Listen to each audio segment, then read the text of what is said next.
Bismillahirrahmanirrahim. Assalamualaikum warahmatullahi wabarakatuh. Alhamdulillah Bapak Ibu saudara sekalian, pagi hari ini saya bisa rekaman lagi. Pagi ini kita membahas satu artikel yang merupakan kasus ya.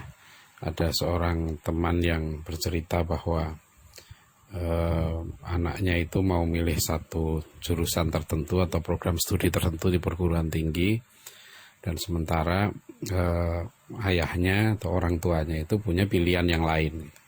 Nah, tentu ini satu kasus yang lazim kita jumpai dalam keluarga sekarang ini, di mana biasanya kalau anak-anak lulus SMA mereka sudah dapat pengarahan kan di sekolahnya, dapat gambaran-gambaran tertentu tentang kampus-kampus yang bagus gitu kan, yang menjadi harapan dari banyak lulusan SMA. Nah, sementara kadang-kala orang tuanya punya pikiran yang berbeda, dan itu kasus yang tidak mudah. Saya banyak teman yang bercerita bahwa dia pengennya begini, ya kan, anaknya begini.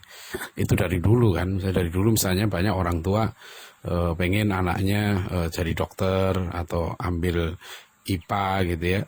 Sementara anaknya nggak suka, tapi akhirnya dipaksa juga. Anaknya mengikuti kemauan orang tuanya. Ada juga yang nggak mau, ada yang anaknya sudah masuk kuliah di ITB, orang tuanya pengen anaknya jadi dokter, suruh pindah. Jadi ini kasus yang lazim. Nah, bagaimana kita terutama sebagai orang tua ya menyikapi kondisi seperti ini? Yang perlu kita perhatikan betul bahwa pendidikan anak itu adalah tanggung jawab orang tua. Kewajiban orang tua memberikan pendidikan yang benar.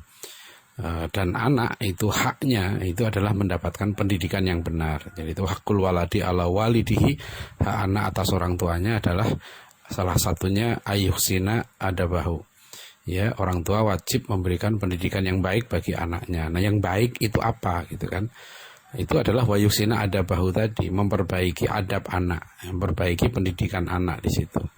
Maka sebagai orang tua ini perlu difahami betul. Ini yang dulu di artikel ini saya tulis, ini kan ringkasan dari kuliah jelang berbuka ya waktu Ramadan yang lalu, pada hari ke-25 Ramadan ya, bagaimana mendidik anak pada tingkat perguruan tinggi. Ini masalah yang paling penting, bukan soal gengsi gak gengsi ini di akhirat nanti itu. Ini pertanggungjawaban orang tua nih. Gitu, ini penting. Jadi kalau orang tua sudah memberikan pendidikan yang benar ya sesuai dengan yang seharusnya, ya itu kewajiban orang tua sudah selesai di situ. Di akhirat dia tidak bertanggung jawab. Maksudnya dia bisa mempertanggungjawabkan pendidikan yang telah dia berikan untuk anaknya itu. Hasilnya seperti apa, yaitu terserah pada si anak itu. Yang penting sudah dilakukan usaha yang sungguh-sungguh untuk mendidik dengan baik. Nah, apa itu prinsip pendidikan Islam? Nah, ini yang harus kita pegang. Satu adalah mendahulukan adab, ya, mendahulukan adab. Jadi apapun juga masuk perguruan tinggi ini, yang terpenting adab atau akhlak anak, ibadahnya itu sudah harus benar gitu. Jadi di tingkat perguruan tinggi itu sebetulnya sudah harus selesai itu adab itu. Meskipun nanti di tingkat perguruan tinggi tentu adab terus ditanamkan, tapi adab-adab yang dasar ya, adab pada Allah, adab pada Rasul, adab pada guru, adab pada ilmu, adab pada dirinya, itu sudah harus benar anak itu. Jangan dikasih ilmu yang tinggi kalau adabnya belum benar, sebab nanti dia akan bisa menjadi ilmuwan yang tidak beradab, ilmuwan yang merusak, ya, merusak dirinya, merusak keluarganya, bahkan merusak masyarakat, bangsa dan negaranya gitu.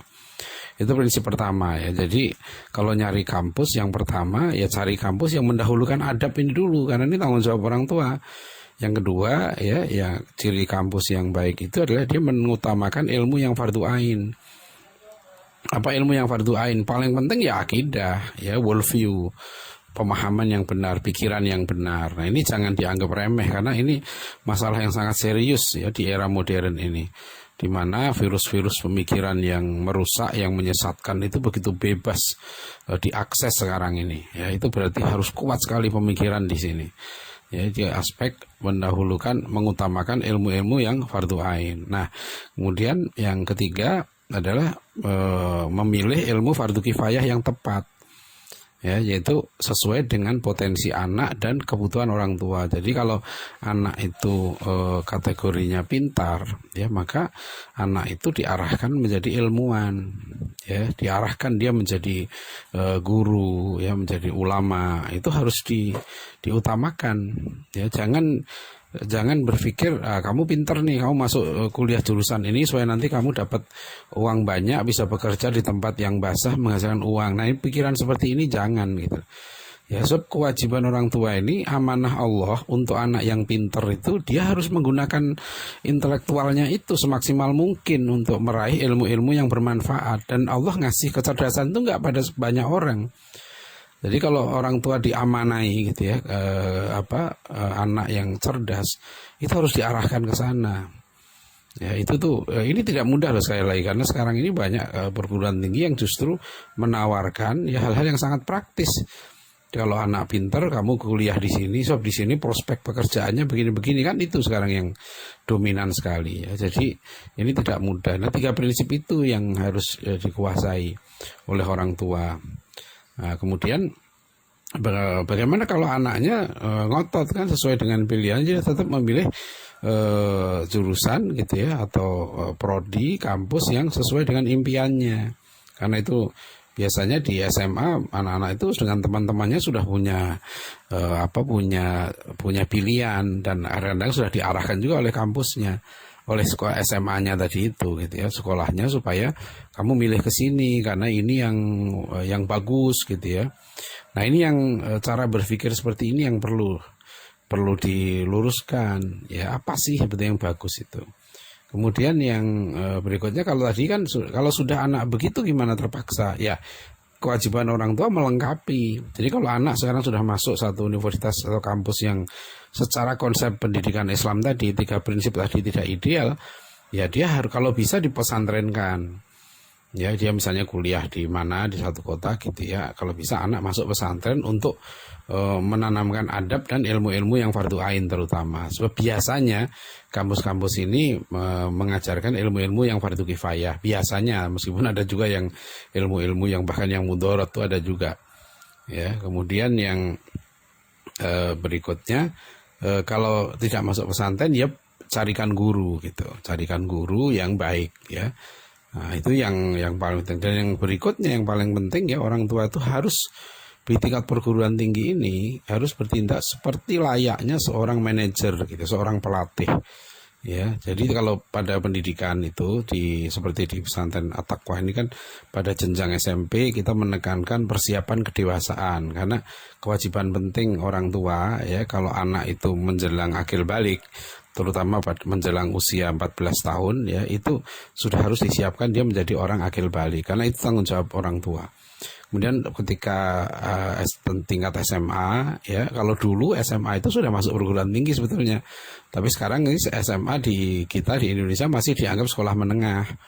Maka di situ saya menyebut ya harus disiapkan kemandirian. Jadi pemantapan kedewasaan dan menyiapkan kemandirian. Nah, pada level perguruan tinggi ya itu maka yang disiapkan adalah pengembangan potensi keunggulannya gitu. Nah, makanya kami sepakat juga di Akbam, Asosiasi Kampus Belajar Akhlak Mulia itu tadi malam musyawarah dengan tim perumus ya, para doktor dan pakar pendidikan, itu kami sepakat salah satu yang harus kompetensi dasar ya, 5 kompetensi dasar yang harus dimiliki mahasiswa sekarang ini ya kan, yang di samping yang adab, akhlak ya, itu adalah satu komunikasi ya, lisan dan tulisan, kedua IT ya, ketiga entrepreneurship ya, keempat bahasa Arab, dan kelima bahasa Inggris. Ini 5 kompetensi dasar. Nah, kompetensi unggulannya nanti disesuaikan dengan kondisi masing-masing. Itu, dan sekarang ini sudah sudah banyak yang kampus-kampus ya di era disrupsi ini sekarang sudah memiliki konsep-konsep seperti itu. Jadi intinya adalah hadirin rahimakumullah, bagaimana kita terutama sebagai orang tua ya itu, atau yang mau jadi orang tua, harus menyiapkan diri ya. Yang terpenting adalah menyiapkan diri untuk menjalankan amanah dengan baik, karena itu yang akan tanya di akhirat nanti. Ya, demikian. Billahi taufik wal hidayah. Assalamualaikum warahmatullahi wabarakatuh.